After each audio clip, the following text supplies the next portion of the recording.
اللہ تعالیٰ نے اپنے کرم سے کامل مسلمانوں کے دلوں میں مخفی اور پوشیدہ چیزوں کا علم ڈال دیتا ہے.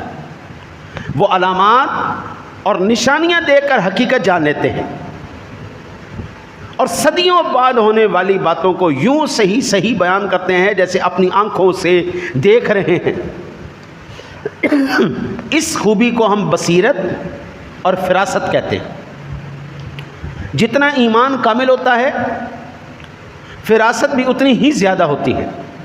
حضرت سیدنا ابو سعید سعد بن مالک خدری رضی اللہ تعالیٰ عنہ روایت کرتے ہیں کہ میرے آقا نبی اکرم صلی اللہ علیہ وسلم نے فرمایا اتقوا فراست المؤمن فإنه ينظر بنور اللہ. مومن کی نور فراست سے ڈرو، وہ اللہ کے نور سے دیکھتا ہے.